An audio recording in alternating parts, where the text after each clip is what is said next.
Imaginez-vous vous offrir 4 semaines supplémentaires de congés payés ainsi qu'à votre entreprise. Quels sont les premiers sentiments qui vous viennent? Osé, inédit, angoissé, impossible, c'est de la folie, on court à la catastrophe. Les leaders inspirés osent s'offrir des temps de recul.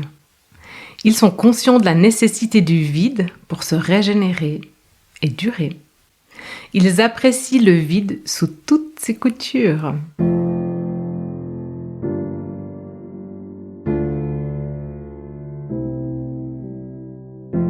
Quel leader serais-tu si tu t'autorisais à exprimer ce qui te tient vraiment à cœur? Quelle entreprise dirigerais-tu si sa raison d'être était alignée à celle d'un monde où l'écologie intérieure est aussi importante que l'écologie extérieure? Bienvenue dans Vivre son cœur business, le podcast qui t'aide à remettre du cœur, du sens et de la joie dans ta vie de leader. Je m'appelle Valérie Demont, j'accompagne les chefs d'entreprise d'aujourd'hui à inspirer et transformer le monde de demain. Je les reconnecte à leur identité profonde pour qu'ils l'incarnent dans leur personal branding, leur management et leur marketing. Dans ce podcast, tu trouveras des épisodes solo ou des interviews de leaders éclairés et inspirants en alignement parfait avec leur corps, leur cœur et leur esprit.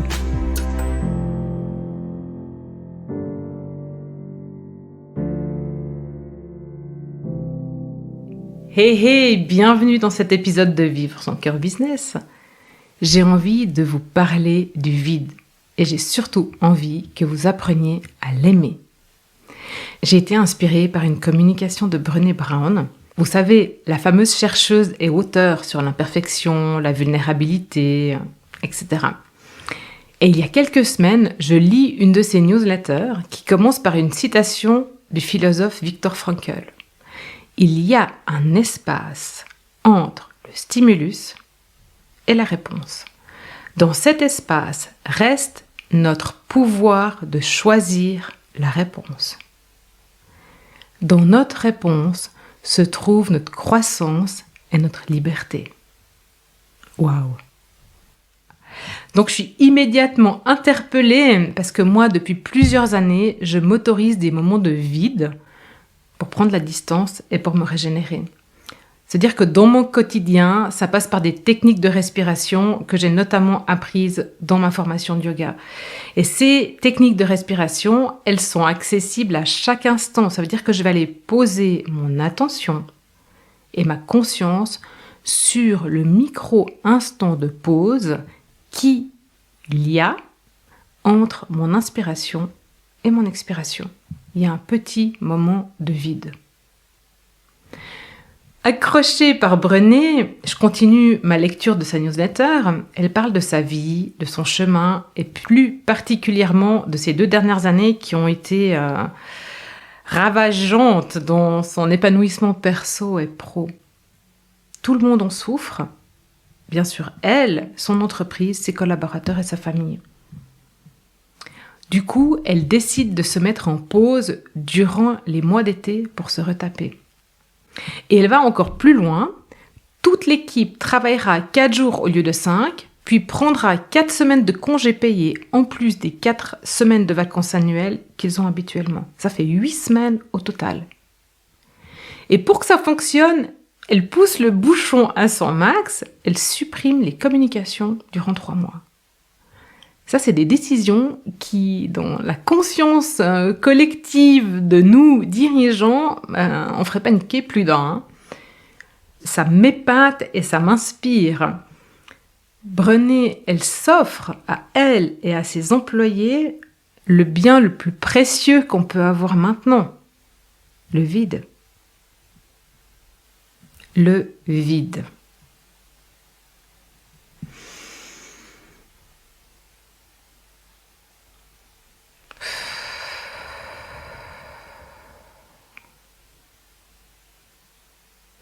Il y a quelque temps, je n'aurais jamais osé laisser du silence, du vide dans un podcast.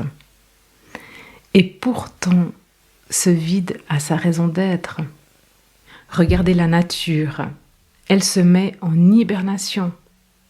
L'hiver précède le printemps et le champ de l'agriculteur se met au repos pour ne pas se dévitaliser. Cette pause-là est nécessaire. Et si c'est nécessaire pour le vivant autour de nous, alors pourquoi n'est-ce pas évident pour nous ?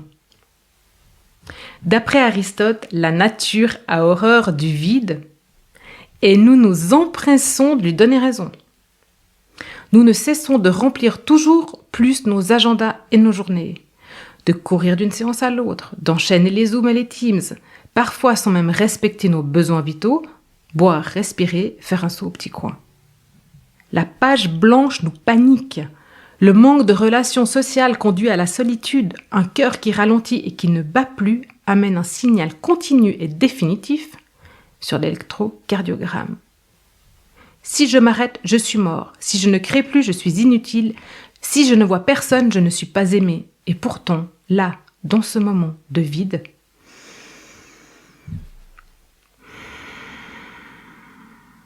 entre mes deux respirations, je ne sens ni la mort, ni l'inutilité, ni le rejet, ni l'abandon. Je dirais même l'inverse.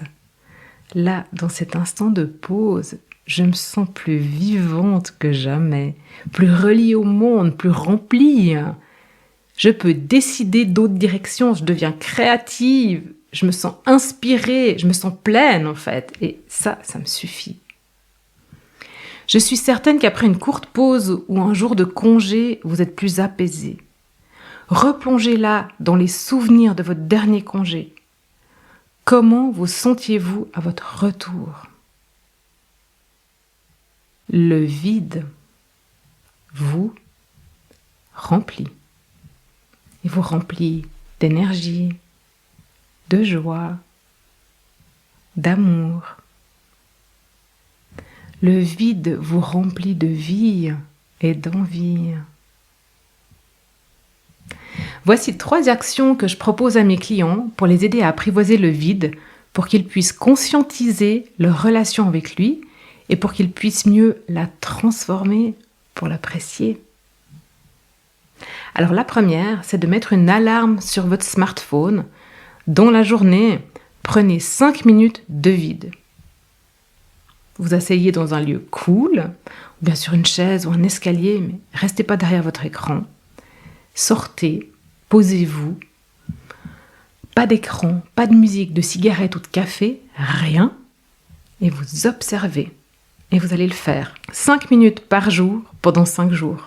Je pense que c'est jouable. Hein ? Et vous observez. La deuxième, c'est la respiration carrée. C'est ce que je viens de faire. Donc ça veut dire la respiration carrée, c'est 4 fois 4 temps. J'inspire sur 4 temps.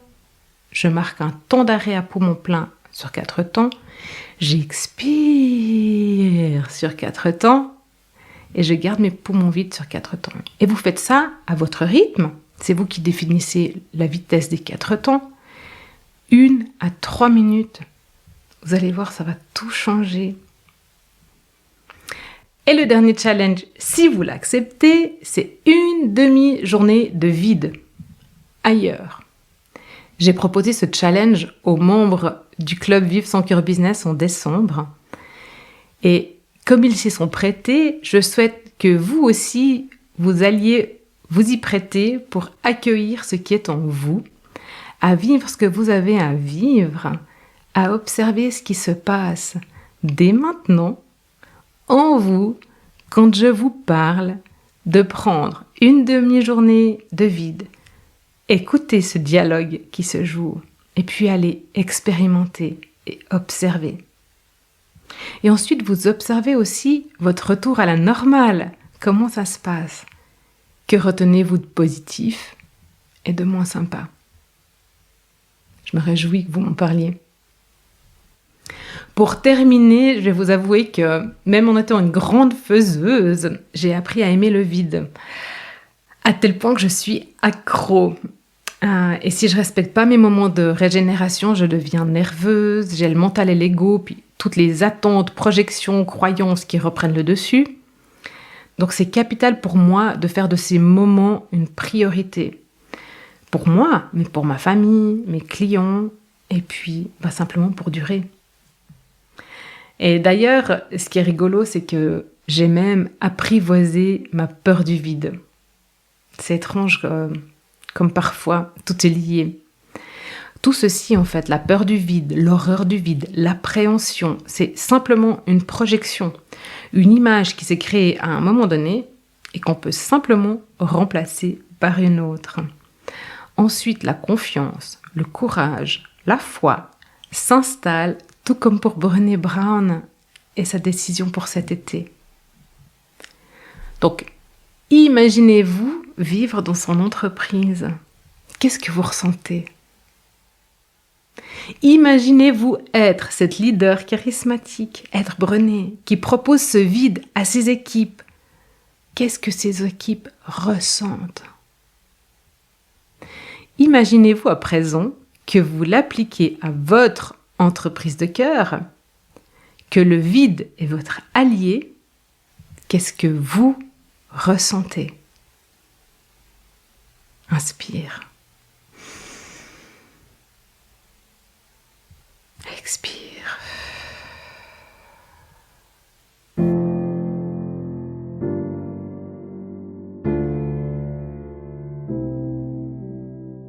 Et voilà, c'est tout pour aujourd'hui. Je vous invite à prendre une action, un engagement envers vous-même, vos collègues, vos partenaires ou encore votre entreprise.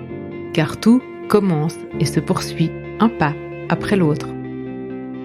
Si vous avez apprécié cet épisode de podcast, encouragez sa diffusion en le partageant avec les personnes qui comptent pour vous et donnez-lui des étoiles sur Apple Podcast ou sur votre plateforme d'écoute favorite.